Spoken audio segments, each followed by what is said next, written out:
E é sempre muito bom, é uma coisa que eu gosto muito de falar, né, e de comentar a respeito sobre o que a gente vive, como a gente vive, porque as nossas experiências, elas têm o poder, né, de ajudar outras pessoas que muitas vezes, em muitas situações, enfrentam situações semelhantes às que nós já vivemos, e por que não usar os nossos exemplos, aquilo que nós já temos como vivência, né, aquilo que nós já vivemos, uma vez que dividimos, podemos ajudar a fazer com que o crescimento de todo o reino, assim dizendo, né, de quem realmente se dispõe a ser músico, de quem realmente se dispõe a cair na estrada por esse ministério, por esse nome, Jesus Cristo, por que não ajudar, né? Então, para a gente realmente é um prazer, para mim é um prazer de verdade quando eu tenho oportunidades como essa, de estar dividindo, de estar falando e de estar compartilhando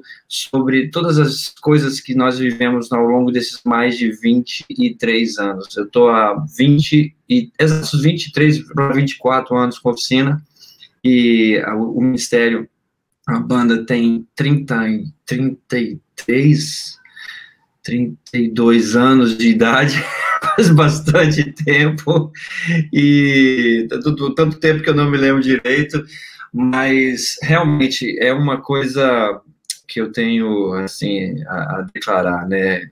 Deus realmente tem sido muito fiel, tem cuidado da gente. A gente ficou praticamente ficamos praticamente 20 anos direto, eu, Juninho e Duca, sem férias, sem absolutamente nenhum descanso, e sem entender o que é também essa coisa de aniversário, festa de filho, de esposa, muitas vezes também ausentes em comemorações como Natal, Ano Novo.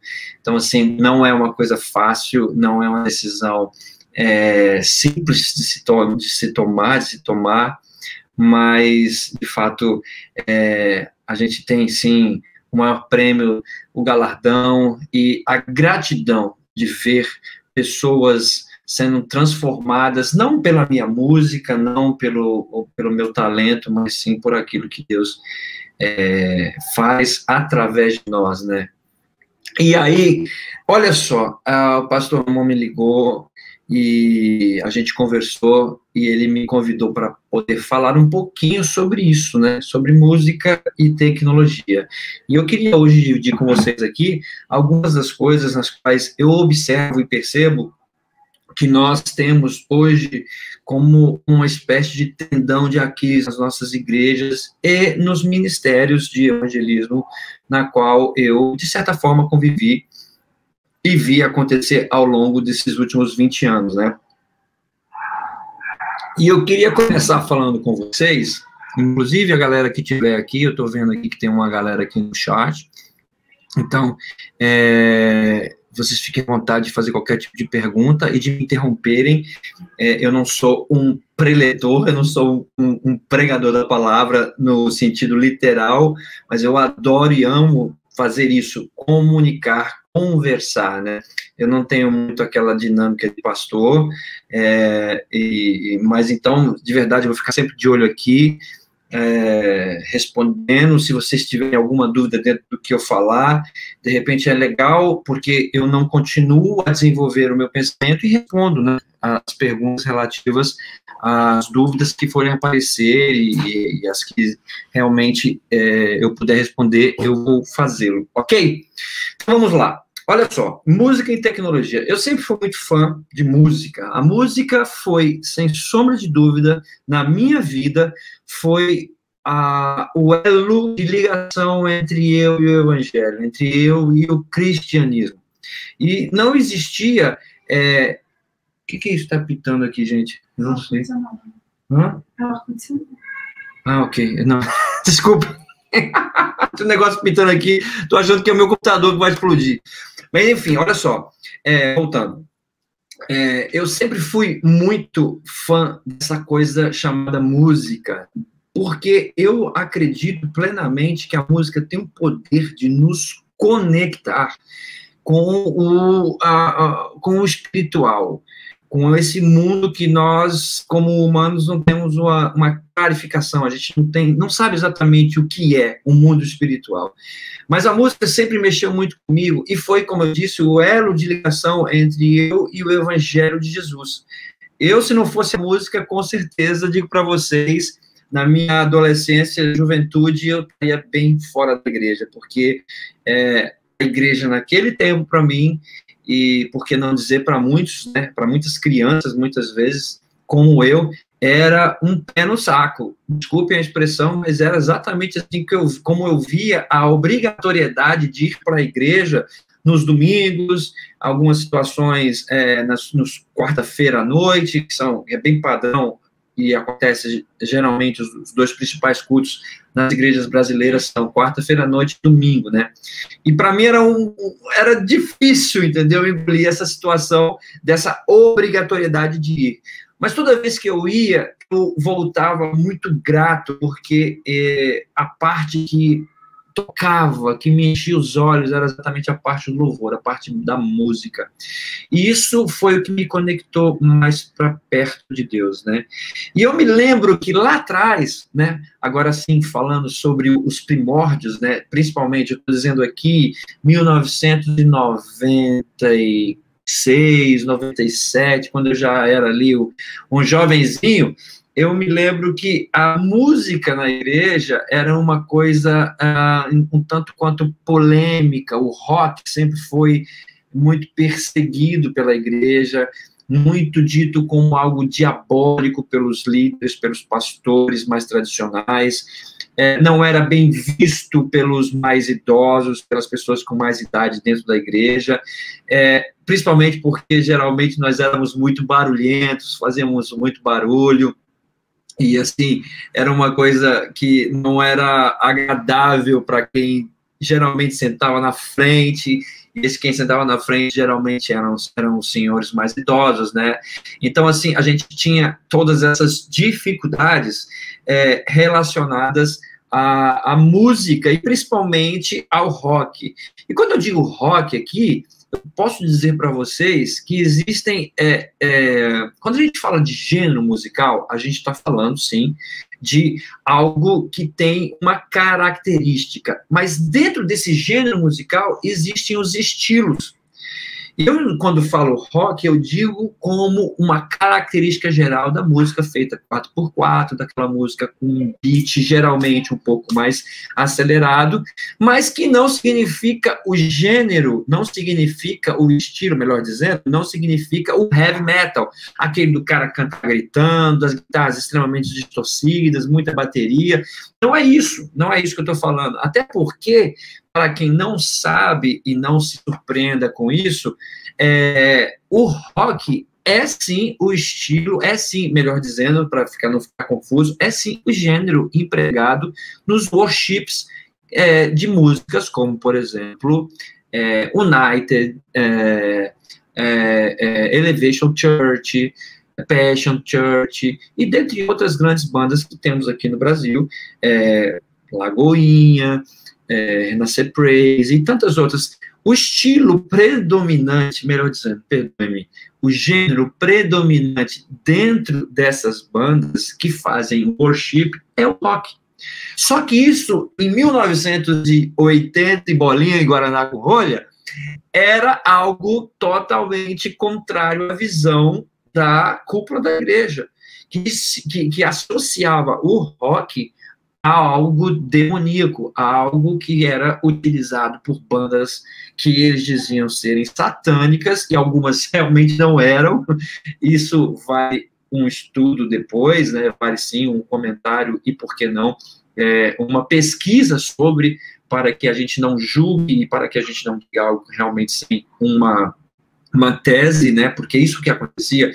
Eu fui extremamente, eu diria que extremamente pressionado a acreditar que o rock era um instrumento diabólico, e eu ganhava muitos livros pequenos falando exatamente sobre isso, que o rock era do diabo, e aí citavam bandas como Kiss, AC/DC, falavam sobre letras das suas músicas, mas era, por incrível que pareça, embora não seja o foco do nosso tema hoje, nesse momento era algo mais preconceito do que tese, era se falar sobre uma situação desconhecida, mais para que as pessoas não seguissem do que realmente alguma base bíblica para o que essas bandas faziam, porque a maioria dessas bandas, principalmente as bandas que realmente se destacavam no mundo naquela época, falavam sobre duas coisas, falavam sobre o amor de um homem para uma mulher, e falava, sim, sobre a questão inferno-céu, mas com a histórica, com a retórica, melhor dizendo, com a retórica de que o diabo é realmente o Deus do inferno, né? E nosso Senhor Jesus Cristo, ou seja, Deus como divindade, é o Senhor dos céus. Então, assim, voltando aqui. Então, fora essa dificuldade toda que a gente tinha algumas situações, e, de fato, a gente compreende dessa forma que a música é o instrumento-chave, é o meio, é o caminho para que aquilo que nós professamos quando cantamos nas músicas, no worship, ou seja, no louvores que nós fazemos nas nossas igrejas, cheguem, né, e toquem as pessoas. Imagina o seguinte, o que eu quero dizer com isso? Você imagina a seguinte cena, não temos música e um irmãozinho vai lá na frente e começa a cantar uma música e a igreja acompanha. A dificuldade para quem realmente não conhece nada de música acompanhar aquele irmão que começa a puxar com a sua voz um louvor é muito maior. É algo extremamente difícil, grande, é complicado, porque quem não conhece música ou quem depende de alguma situação para poder, de fato, esquecer, deixar os problemas para fora, não vai conseguir, porque vai perceber se o irmão está desafinado, se o irmão não está desafinado, ou seja, a música, os instrumentos, o acompanhamento dos instrumentos, fazendo a cama, trabalhando junto com as vozes, é que cria a atmosfera para que realmente as coisas comecem a acontecer. E a gente sabe, o louvor liberta, né? Tem todo um potencial de fazer diferença. Geralmente, os louvores, eles começam, worship, é praticamente a primeira coisa a ser feita na nossa liturgia, na liturgia diária dos nossos serviços, dos nossos cultos, concorda? Então, o que acontece? Como é que as igrejas fazem? Eu não vou falar que elas descobriram isso, mas eu tenho certeza que isso é bíblico. Os cultos começam com esse momento de louvor, onde a gente literalmente se esvazia, a gente canta, a gente professa coisas e, por que não, promessas bíblicas através dos nossos louvores, através do worship, e isso faz com que eu e você, de certa forma, nos conectemos com o espiritual. Nos esqueçamos, de certa forma, esqueçamos todos os problemas lá fora, nos dediquemos mais a esse momento, esquecendo de tudo, e aí sim a gente começa a ter comunhão com Deus. Então a música é papel e tem como papel principal essa ligação, exatamente, entre aquilo que nós uma ligação entre nós e Deus, para que quando o pastor ou a pessoa que vier trazer a palavra realmente encontre em nós, encontre em mim, em você, uma situação onde nós estejamos mais amolecidos, mais relaxados, mais emocionalmente mais tocados. Então, a música exerce esse papel fundamental dentro da igreja e dentro da igreja primitiva, desde a época de Davi, como, por exemplo, né, a palavra fala que Davi realmente tocava a sua harpa, Davi realmente tinha momentos na presença de Deus através da dança. Como é que você dança sem música? Não tem como, tem que ter música.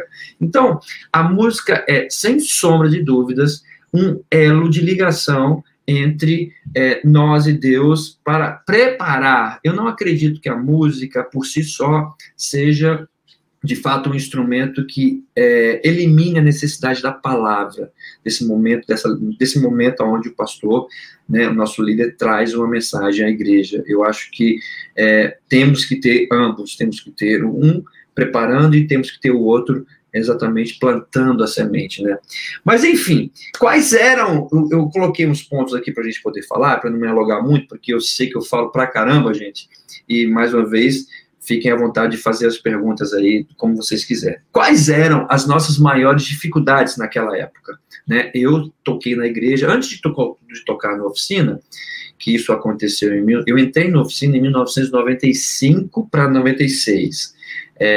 Mas antes disso, eu já trabalhava com música em Brasília, eu sou natural de Brasília, e em Brasília mesmo, eu já tinha uma banda e tocava nas igrejas, tocava em igrejas, muitas vezes não com a minha banda, mas com o ministério de louvor dessas igrejas, nas quais eu fiz parte. E quais eram as nossas maiores dificuldades?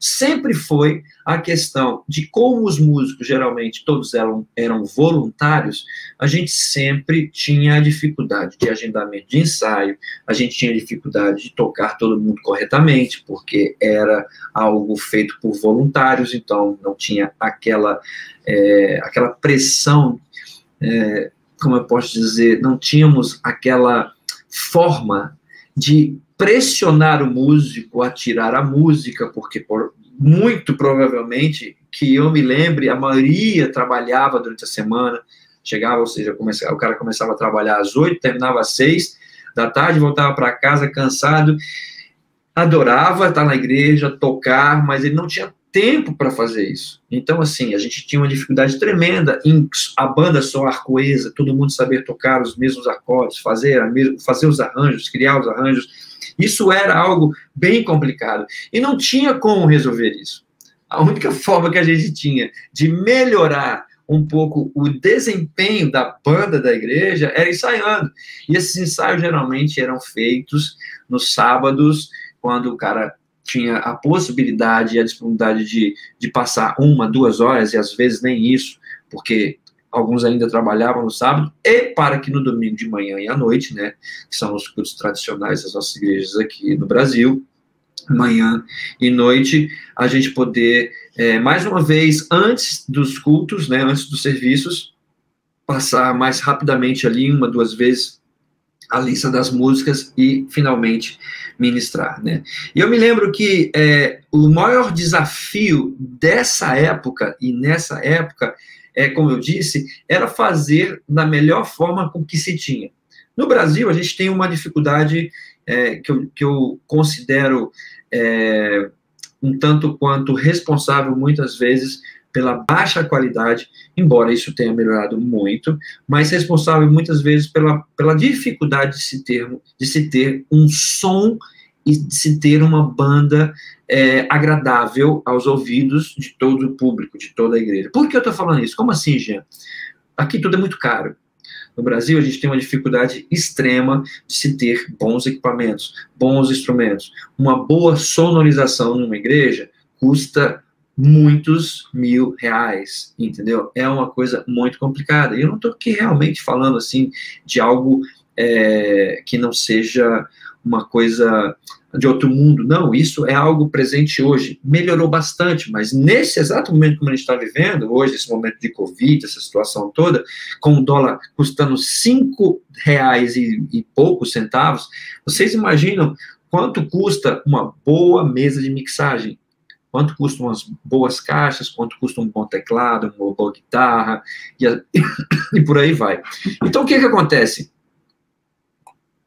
Nós temos uma dificuldade muito grande em soar bem, não só pela dificuldade, né, de se ter músicos que já trabalham ou que sejam exclusivos para fazer isso na igreja, porque, como disse, a maioria é voluntário, a gente ainda tem o problema do equipamento, que muitas vezes atrapalha aquilo que se quer ser feito, né? Então, eu me lembro que uma das maiores dificuldades que nós tínhamos naquela época, um dos maiores desafios era fazer bem com o que se tinha.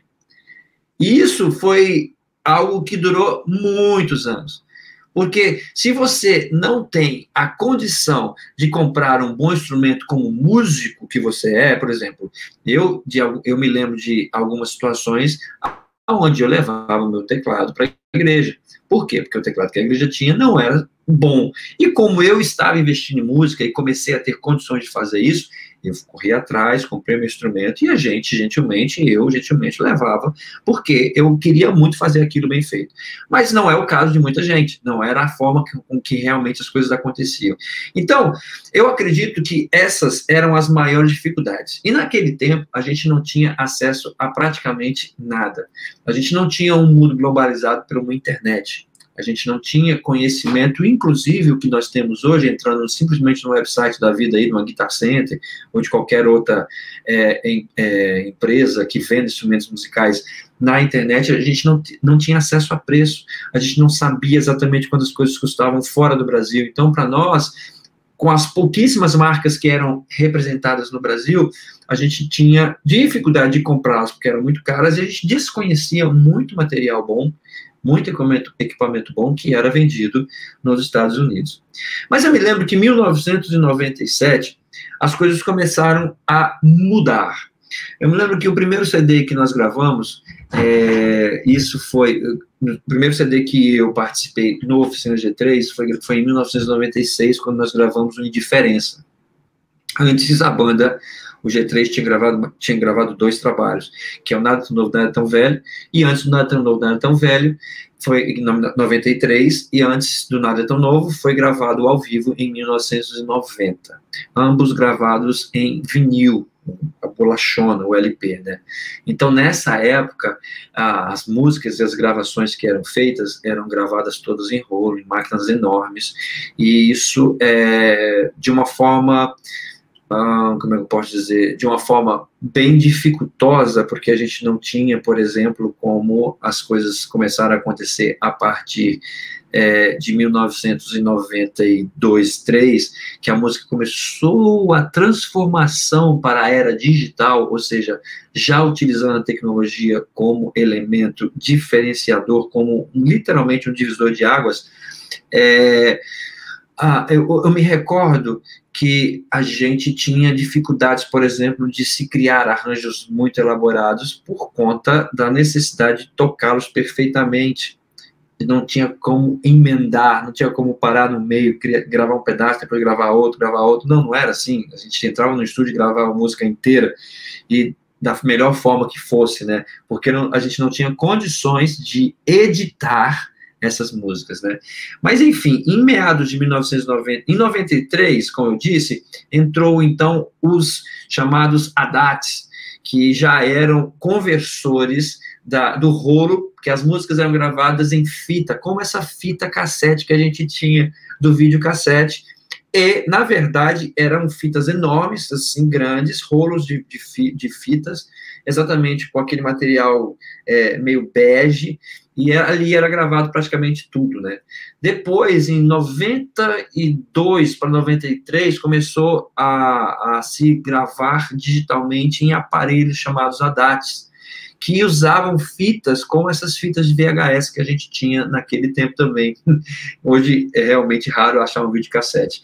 Mas, enfim, em 1997, nós já estávamos gravando dessa forma, gravando com umas fitas, inclusive, menores, que eram, mas tinham a mesma característica, eram fitas que a gente colocava em aparelho chamado ADATs, e eles eram sincados, a gente podia colocar 4 aparelhos, porque cada aparelho tinha uma limitação, de 8 canais.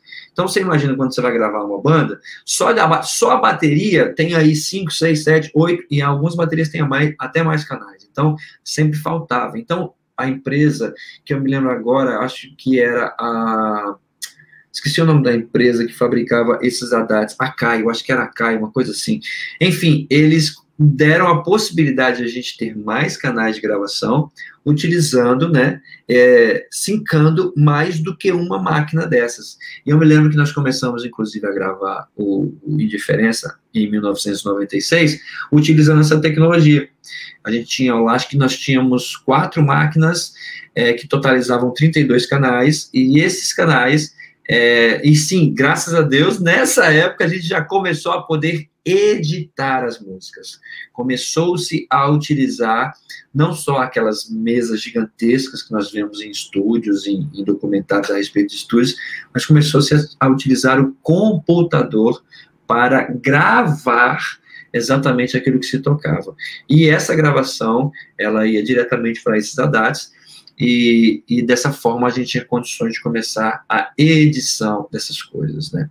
Então, o que acontece? Em 1997, começou uma evolução, que eu diria que foi uma revolução, né? Em 97, quando eu me lembro que nós estávamos já para gravar o nosso acústico, que foi um CD que repercutiu bastante, por ter uma linguagem muito menos rock and roll, embora ainda fosse rock, mas foi uma linguagem um tanto quanto mais simples, assim dizendo, e com menos guitarra, não tinha guitarra distorcida, não tinha absolutamente nada desse tipo de barulho que não agradava a muita gente. A gente começou a gravar, aliás, minto, a gente foi convidado a conhecer o trabalho de um camarada que veio a ser o nosso produtor. Só que diferente dos estúdios que nós já estávamos acostumados a gravar, com grandes mesas de som, ou seja, mixer, e paredes de equipamentos, compressores, equalizadores, etc., a gente foi numa pequena sala, não maior do que, inclusive, esse quarto que eu estou aqui. Devia ter ali, mais ou menos, uns 4, 5 metros quadrados, não mais do que isso, dentro da sala desse produtor. E eu me lembro que tinha um teclado, tinha alguns elementos, a gente tinha, sim, alguns prés, alguns compressores, alguns equipamentos que realmente ajudavam de certa forma, a melhorar, a aquecer o som que era gravado, né? Mas ele tinha um computador e um teclado. E eu me lembro de perguntar para ele, mas como é que você faz para gravar? Aí ele falou uma palavra que naquele tempo soava para a gente como uma coisa impossível de ser feita e ficar boa, que era a gravação através de sistemas digitais, softwares digitais. Já não usava mais essa fita, ou seja, era tudo gravado em HDs, ou seja, dentro do próprio computador. E eu me lembro que a Mac, né, a Apple e os seus computadores eram realmente quem dominava esse mercado de música. Naquele tempo, começava a dominar o mercado de música e na parte gráfica, né, principalmente em agências de publicidade, etc. E eu me lembro que eu questionei ele, falou, mas o som vai ficar bom? Isso realmente, isso funciona? E ele disse assim, perfeitamente. A gente vai gravar seus teclados, por exemplo, em MIDI. Aí eu, como assim MIDI? Como assim? A gente vai gravar as notas que você está tocando. E como a gente vai gravar as notas que você está tocando, a gente vai ter possibilidades posteriores de alterar o que você quiser, e se não bastasse isso, alterar inclusive os timbres que você vai estar tocando. Por exemplo, eu estou fazendo um piano, toquei lá um piano, ou um violino, alguma coisa do tipo, e depois eu achei que o violino não ficou bom. Então eu vou trocar o timbre daquilo que eu estou fazendo, vou trocar por alguma outra coisa que eu goste, que fique melhor. Um órgão, ou até um piano. E isso era possível através dessa tecnologia ou dessa linguagem que nós chamamos de MIDI. A gente grava as notas que você está tocando, literalmente, uma a uma, né, através de um software que nós chamamos de DAW, que são Digital Workstations, ou seja, são softwares que gravam tudo que entra através de um console que a gente chama de interface, né, que transforma a música análoga para digital. Então, assim, isso foi uma revolução no mercado da música. Isso fez com que grandes estúdios começassem a falir. É isso mesmo.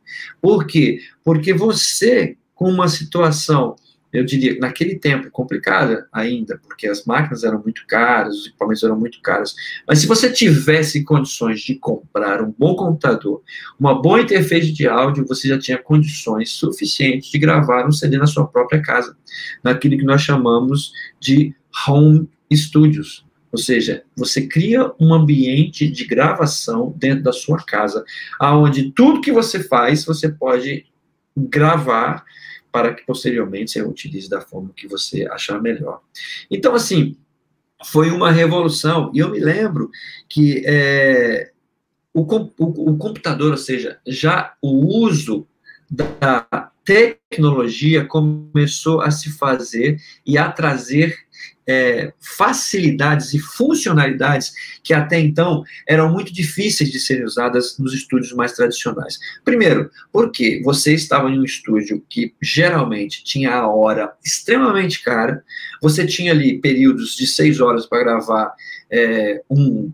assim, dentro de um orçamento, porque na verdade cada banda cada ministério, cada banda, cada gravadora dava um budget diferente para cada artista, né? Principalmente as gravadoras que naquele tempo dominavam e eram as únicas que tinham condições de fazer isso acontecer, elas davam budgets diferentes para nós músicos, para nós da banda, para gravar o trabalho. Não era uma coisa free. Isso nunca aconteceu, pelo menos comigo, dentro da oficina. Nós nunca entramos no estúdio, olha, vocês podem gastar quantas horas vocês quiserem, o importante é que o trabalho fique bem feito. Não, você tinha lá, vocês têm 30 horas, vocês têm 32 horas, vocês têm 40 horas, vocês têm 60 horas para gravar tudo. Teclado, bateria, guitarra, baixo, violão, voz, backs, tudo. Tudo que você quiser que soe no CD, você tem 60 horas para gravar. E era uma loucura, gente. Era uma loucura, porque às vezes nós, como músicos, somos extremamente criativos. Quando você começa a criar, não existe limite para a criação. E naquele tempo, embora tudo era um tanto quanto mais limitado, os próprios teclados, né? Eu, como tecladista falando, tinha a tecnologia mais limitada, a gente tinha instrumentos mais limitados. Mas era impressionante que se deixasse, eu ficaria 2, 3, 4, 5 horas facilmente em cima de 1, 2 músicas, apenas escolhendo timbres para ficar exatamente como eu queria. E a gente não tinha essa condição.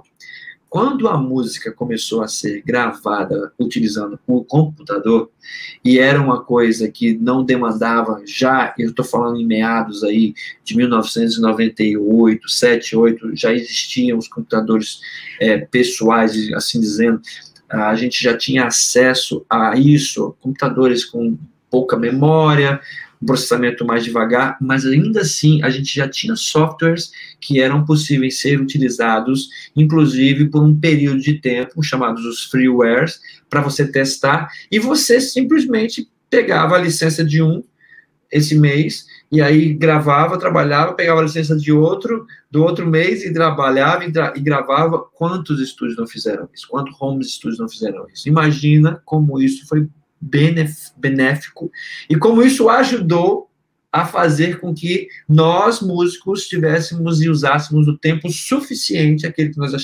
achássemos necessários, para se criar bons arranjos, bons timbres, enfim. O Ale está perguntando uma coisa aqui para mim. Tiago, com a sua experiência, qual a sugestão que você daria para as bandas de louvor em relação aos ensaios e escolhas de repertório? Legal. Aqui, tá aqui. Pois é, eu vou chegar nisso aqui já, Lê, só um minutinho, só para desenvolver a ideia, e eu já falo, já te respondo. Eu vou ficar com a tua pergunta aqui no cantinho, já para te responder sobre isso. Mas o que aconteceu? Então, em 1997, eu datei isso como 97, porque foi exatamente o ano que a gente teve o Jean da oficina, e a Oficina G3 teve o nosso primeiro momento, né, com essa coisa da música feita através do computador, ou seja, a música 100% digital. E eu me lembro, assim, que isso facilitava a gente demais, a registrar as ideias, a gente a criar mais, porque eu não tinha mais necessidade de, por exemplo, pegar uma fita cassete e apertar o REC e tocar as coisas com uma qualidade horrível, com o áudio ambiente vazando. Não, a gente tinha condições já de pegar um computador, que não precisava ser o melhor, com um software freeware, e gravar as minhas ideias. E aí, logo posterior, nessa época, inclusive, a gente já tinha, sim, a nossa famosa internet. Mas naquele tempo era algo extremamente lento, difícil conexão, caro, entendeu? Era uma coisa difícil, era impossível a gente imaginar que em um futuro próximo a gente poderia estar enviando arquivos de áudio para o mundo inteiro e fazendo tantas outras coisas como é possível hoje. Mas a internet, junto com a digitalização da música, começou a abrir as portas. Inclusive, porque foi através da internet que nós tínhamos acesso e começamos a entender como funcionaria o mundo globalizado. Esse mundo que nós temos hoje, literalmente, é um mundo globalizado. E aonde uma empresa pequenininha inventa um software lá do outro lado do mundo, coloca isso na rede, começa a soltar algumas versões beta, que são versões de teste para testes, e de repente o plugin é maravilhoso, é o nome que nós damos para esses softwares, né, plugins que ajudam a gente a melhorar a música, enfim, mixagem, masterização, etc. E viraliza. Então, não existia isso naquela época, mas quando a internet entrou, a gente começou a ter acesso a pequenas, assim, né, grandes empresas que colocavam seus sistemas a teste, com licenças que geralmente duravam 30 dias, totalmente free, durante esses 30 dias, e a gente tinha condições de testá-los. Então, assim, a internet foi, eu diria que uma das coisas mais legais que aconteceram, porque ela começou a criar condições de nós podermos nos relacionar, entendeu, com outras realidades, por exemplo, Estados Unidos, Brasil, Brasil, Europa, com músicos e começar a utilizar as mesmas coisas que eles usavam lá fora. E isso fez com que a gente começasse a usar algumas coisas que, ainda no dia de hoje, são extremamente, como é que eu posso dizer? São polêmicas. São polêmicas. Por quê? Porque nós começamos, eu, Jean, particularmente, nessa época, em 1997, quando nós fomos gravar o CD acústico, e junto com esse produtor que tinha acabado de entrar e nos mostrou essa coisa da música digital, a gente começou a falar sobre VSTs. Jean, o que é VST? São teclados virtuais. Que loucura falar um negócio desse. São cópias de instrumentos vintage, cópia de pianos excelentes, de Rhodes excelentes, de Hammond, de órgãos, etc. Só que com a facilidade de você não precisar gastar milhões de dólares, vários milhares de dólares para ter todo esse equipamento, e, além disso, tudo debaixo do seu braço, que você coloca o seu notebook e simplesmente podia fazer o som que você quisesse utilizando desses VSTs. Isso ficou uma loucura, porque a comunidade musical se dividiu. Começou-se a questionar qual que era, de fato, a real, eu não vou dizer importância, mas se deveríamos usar instrumentos virtuais para se fazer música, porque o resultado não seria o mesmo que usando os instrumentos físicos. Isso, de verdade, começou, de certa forma, perdendo, sem sombra de dúvida. O que você tinha quando você usava um Hammond, você não tinha quando você usava um instrumento virtual. Mas eu quero dizer para vocês que a evolução desses teclados virtuais, desses sistemas virtuais, onde se posteriormente começou em toda a área da indústria da música, ou seja, compressores, equalizadores, etc., tudo começou a migrar para o digital, tudo começou a migrar para o virtual. E eu quero dizer para vocês de coração, eu fui uma das pessoas que naquele tempo tinha uma restrição, tinha uma limitação em acreditar que sairia alguma coisa boa dali, utilizando esse tipo de equipamento. E eu realmente paguei com a língua, porque era impressionante a rapidez e a agilidade que a gente tinha de se ter boas, de se ter boa sonoridade, e mais do que isso, poder levar isso para a estrada. Você imagina a dificuldade de uma banda, de um ministério de louvor, que usou na gravação um Hammond, usou na gravação um Steinway, que é um dos pianos mais caros do mundo, mas também um dos melhores, ou um Yamaha. Imagina a dificuldade de fazer exatamente o que foi feito no estúdio, na estrada. Como seria isso possível? Impossível. Na nossa estrutura Brasil, impossível. Raras são as bandas que realmente até hoje têm estrutura e condições de levar todo o equipamento que se usava, que se usou no estúdio para a estrada. E essa questão dos teclados virtuais, que nós chamamos mais uma vez de VST, veio como uma luva, porque o que nós usávamos no estúdio, o que eu usei no estúdio, isso passou a ser uma tendência minha, pessoal. O que eu fazia no estúdio, eu queria fazer ao vivo. E isso, de certa forma, fez com que nós fôssemos conhecidos, o Oficina, no geral, fôssemos conhecidos como uma banda que tocava exatamente aquilo que foi gravado, né? E isso tudo por conta exatamente da tecnologia. E aí, eu coloquei até um tópicozinho aqui, onde eu coloquei sobre essa questão, sobre as teclas, né? Eu quero até voltar um pouquinho aqui, dizer para vocês como eu criei a questão do meu estilo. Eu sou conhecido no Brasil, e quem conhece um pouco da Oficina G3, sabe que eu trato as teclas de uma forma um pouco diferente, né? Eu tenho um equipamento, onde, vou até mostrar para vocês aqui, que ele está aqui do meu lado, deixa eu pegá-lo aqui. Só para vocês entenderem exatamente como eu, de certa forma, trabalho de uma forma diferente. De certa forma, não, totalmente diferente. Eu sempre, como falei para vocês, eu sempre curti música, isso foi para mim algo fundamental na minha ligação à minha fé cristã, né? Mas eu comecei tocando violão. E o violão não foi muito bonzinho comigo, porque eu tentava tocar as notas no braço do violão, eu tentava fazer as coisas, mas elas geralmente não saíam como eu queria. E eu fui me frustrando com isso, confesso. E um dia, eu tinha um amigo que ele trabalhava, ele tinha dinheiro. E ele tinha um teclado.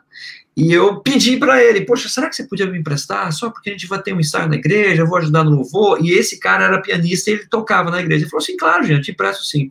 Enfim, quando foi a minha primeira experiência com as teclas. Ele tinha um teclado pequeno da Casio, não era grande, menor, inclusive, do que esse que eu vou mostrar para vocês agora, que tinha umas teclas pequenininhas.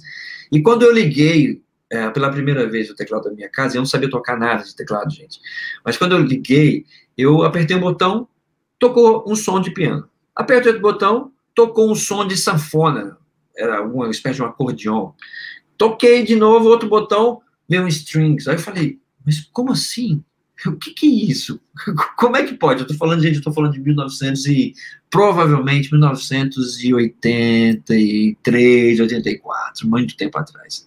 E eu me recordo de que a minha primeira sensação foi, achei o instrumento que eu quero tocar. Por quê? Pelas possibilidades que ele me passava. Só que, ao mesmo tempo que eu me empolguei com a possibilidade de fazer muito usando um simples teclado, eu não queria eu não queria fazer exatamente como os tecladistas na minha época faziam. Que geralmente ficavam parados em um dos cantos do stage, em um dos cantos do palco, né? E ali desempenhavam toda a sua musicalidade, parados totalmente em uma postura clássica, né? Geralmente tocava em pé, ou senão se tocava sentado, mas com toda uma postura clássica. Eu sempre tive a vontade de tocar o teclado, mas como um guitarrista, com a liberdade de um contrabaixista, de um vocalista, e por que não? Então, eu comecei a estudar muito, gente, comecei a estudar muito essa coisa da tecnologia, e eu, de fato, cheguei a essa realidade que, depois de muito estudo, se tornou possível, né? Que é o uso de um controlador como esse daqui. Vejam, é um controlador que tem 2 oitavas, eu tenho apenas 2 oitavas, mas eu tenho aqui a condição de controlar qualquer instrumento que eu queira. E o mais legal de tudo, controlar sem fio. Eu fiz umas adaptações aqui, porque, de fato, algumas coisas na indústria musical, elas não são questionadas para nós músicos, são criadas por engenheiros, e os engenheiros, na verdade, não sabem quais são as necessidades que muitas vezes nós músicos temos. E aqui atrás, eu criei um acesso, veja, eu criei um acesso aonde eu tenho aqui um transmissor. Esse transmissor, ele me conecta a, no caso, um computador, um computer, aonde tenho ligado todos os outros teclados que eu utilizo para poder tocar. Só que aqui eu consigo fazer exatamente tudo que eu preciso, consigo tocar todo e qualquer som que eu venha a programar lá no meu computador. E com isso aqui, eu posso muito bem me movimentar no palco como um guitarrista, como um baixista, e isso veio de encontro ao que eu queria, porque eu queria aliar essa questão de usar o teclado, porque eu realmente me apaixonei pelas teclas, mas de uma forma nova. Como isso foi possível? Mais uma vez, tema do nosso bate-papo de hoje, música aliado à tecnologia. Ok, aí agora eu entro exatamente para responder a pergunta do Ale. O Ale falou, mais uma vez, o Ale falou assim, com a sua experiência, tá aqui, obrigado, pastorzão. Com a sua experiência, qual a sugestão que você daria para as bandas de louvor em relação aos ensaios e escolha de repertório? Ale, a tecnologia nos trouxe mais uma possibilidade que era impossível na minha época, né? E eu, de fato, digo para você, eu já conhecia um pouquinho disso, que eu vou falar agora, mas foi estando nos últimos 2 anos, praticamente, morei nos últimos 2 anos nos Estados Unidos, foi nos Estados Unidos que eu realmente vi como eles aplicam de uma forma extremamente útil, eficaz, a tecnologia para isso, para poder fazer com que as bandas melhorem a sua qualidade, com baixo uso do tempo, do seu tempo pessoal, né? Além de linkar a liderança da igreja, music directors, pastores e todos os relacionados à música na igreja de uma única forma, né? Então, olha que loucura isso. Existe um software que não é novidade, esse software realmente já é um velho conhecido, e não significa que não existam outros, e então, assim, eu vou falar para vocês aqui da experiência que eu tive. Existe um software chamado Plane Center, que é praticamente utilizado em todas as igrejas nas quais eu participei.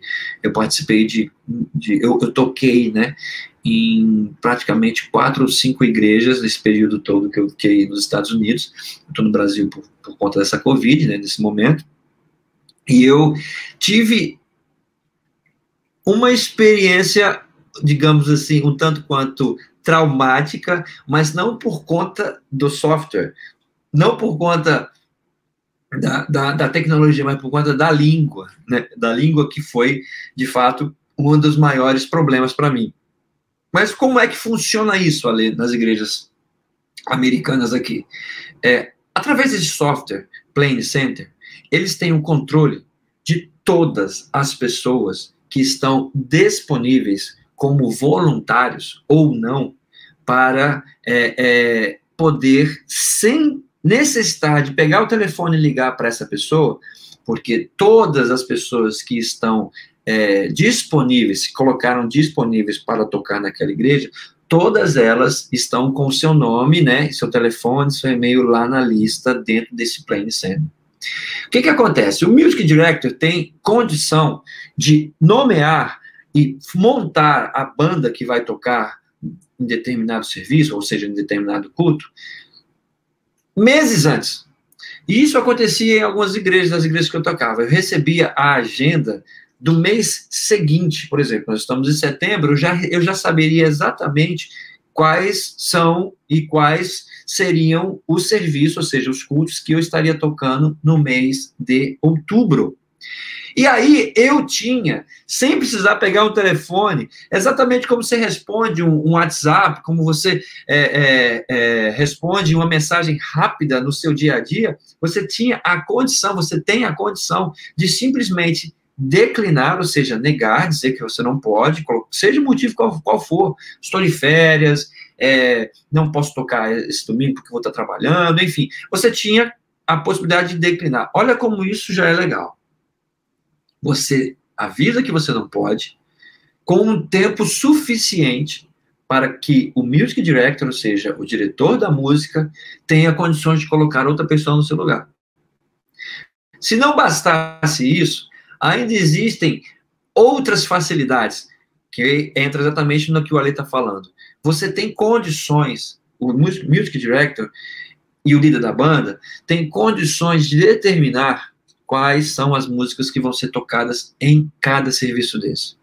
E nos Estados Unidos, e o que realmente é uma coisa muito bacana, os pastores, que também têm acesso a esse sistema, podem, por sua vez, por exemplo, se não existe uma campanha, alguma coisa que já se sabe qual é o assunto que vai ser tratado nos próximos serviços, ou seja, nos próximos domingos, existe a possibilidade do pastor falar assim, olha, senti de Deus aqui de falar sobre esse assunto, ok? Então, o music director, que já está ligado com o pastor, pega as músicas, trabalha com as músicas, veem as músicas, ouvem as músicas, decidem quais são as músicas, passam para toda a galera da banda que vai tocar naquele culto específico, naquele serviço específico, e, além de dizer o nome da música, o estilo da música, etc., né?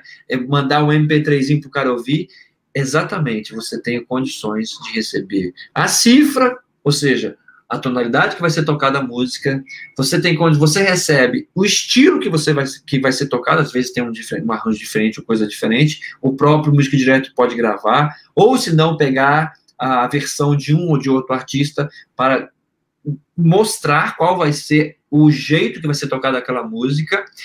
Veja que interessante, você vai tocar daqui a um mês.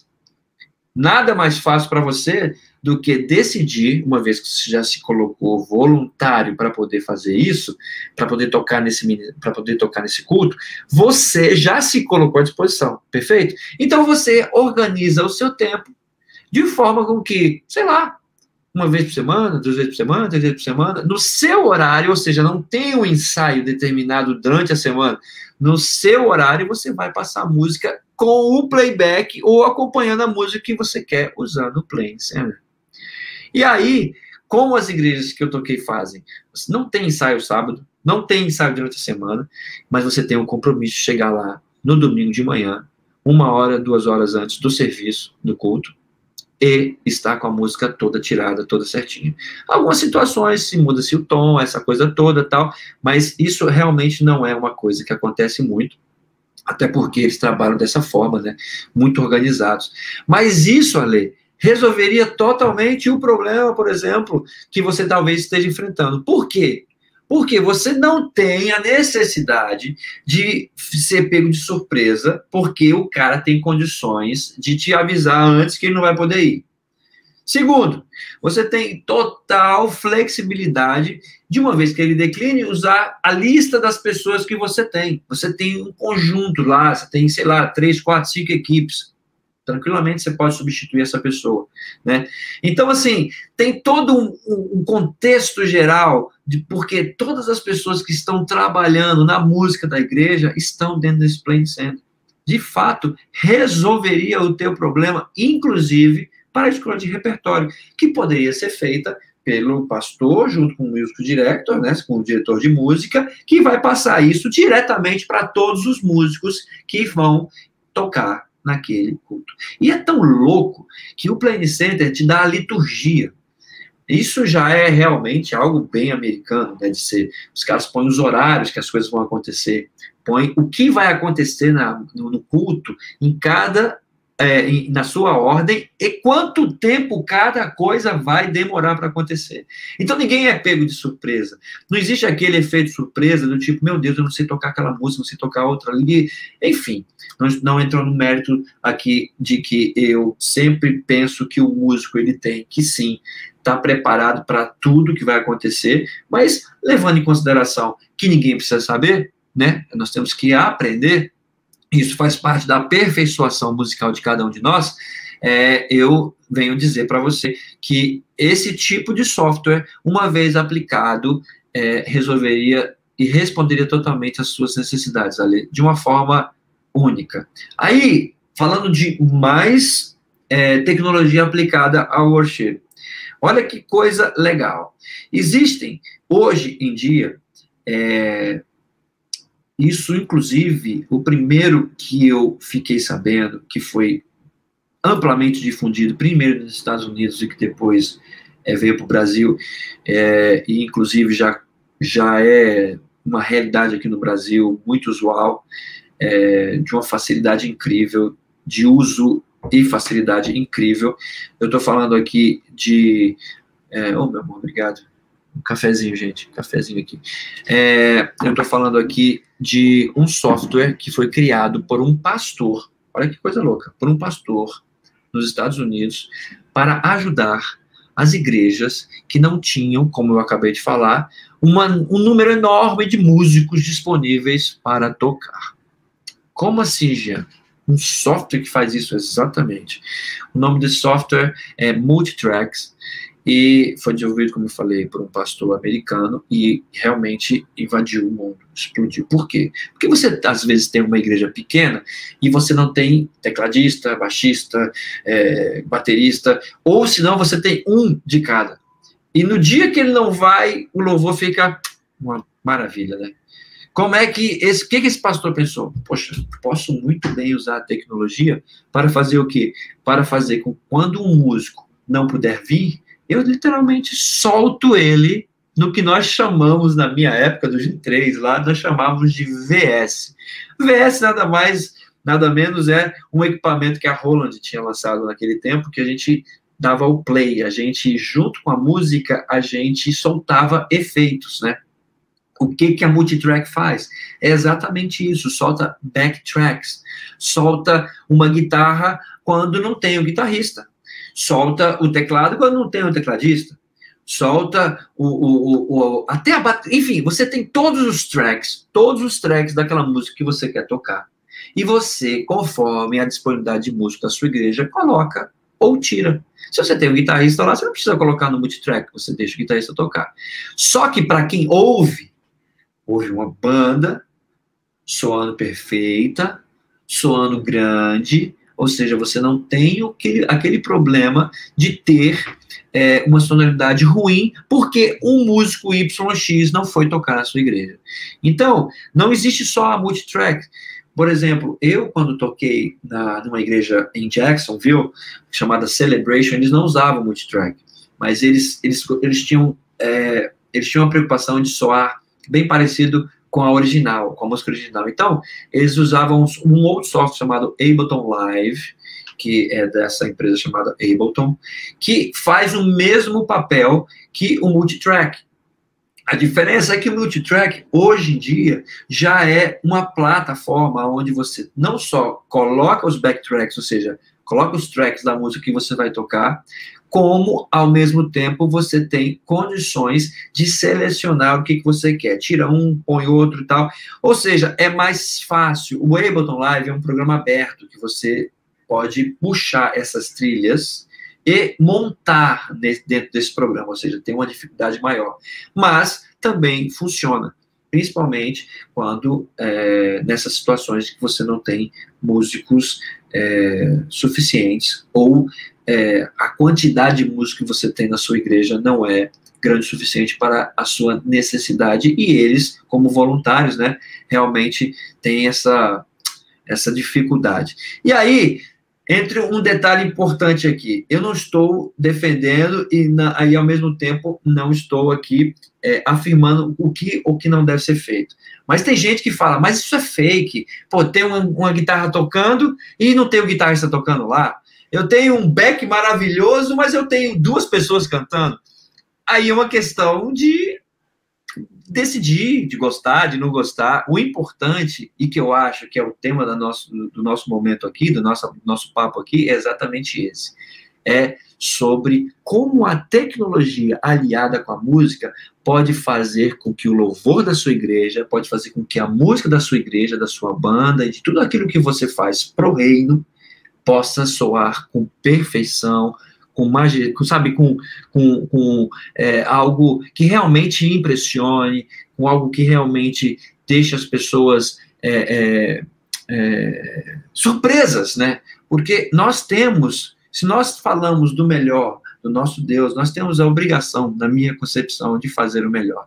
E eu fui um dos caras que em toda a minha vida, da minha forma de tocar, e daquilo que eu faço, sempre fui muito motivado a descobrir formas de desenvolver dentro do meu instrumento e dentro da música que eu faço, na igreja ou na banda, na Oficina G3, o melhor. Então, eu uso e abuso, sim. Conclusão que eu tenho em relação a tudo isso. A conclusão que eu tenho é que a tecnologia, sim, deve ser usada, deve ser estruturada. Nós temos algumas situações onde é muito importante com que as pessoas que vão estar na linha de frente precisam estudar, porque a tecnologia, ela tem os seus calcanhares de Aquiles, né? Elas têm aquelas situações, como aqui, né, pastor? A gente está fazendo uma live stream. Eu fiz uma live stream na terça-feira, lançando o meu curso, que eu quero, daqui a pouco eu vou falar para vocês rapidinho aqui, mas eu fiz uma live stream e eu tive vários problemas no áudio. Por quê? Porque a gente teve situações que foram acontecendo, os profissionais que estavam comigo, sim, estavam tentando resolver, mas de fato foi uma coisa que aconteceu. Então a gente tem que estar sempre um pulo à frente, a gente está sempre um passo à frente, sempre temos que estudar. A tecnologia exige que eu e você estudemos continuamente para que ela não seja uma catástrofe, porque o que muitas vezes acontece, e eu já vi isso acontecendo, não nos Estados Unidos, mas eu já vi acontecendo em igrejas brasileiras, é que, por exemplo, igrejas que usam a multitracks ou usam playbacks para poder acompanhar a banda, só que por algum problema, por alguma situação, o baterista não estava ouvindo o clique, ou seja, a sequência, o andamento da música, e as coisas começaram a sair do lugar. Então, se você tem uma coisa gravada, você não tem como literalmente parar, a não ser que se dê o stop. E se você fizer isso, todo mundo vai perceber. Então, ficava aquele jogo de empurra. O negócio tá fora, corre, volta. Ou seja, precisamos, sim, buscar estudar e adquirir conhecimento para aplicar a música de uma forma, a tecnologia de uma forma responsável na música que a gente faz nas igrejas. Joia demais, Jean. Eu tenho algumas perguntas por aí.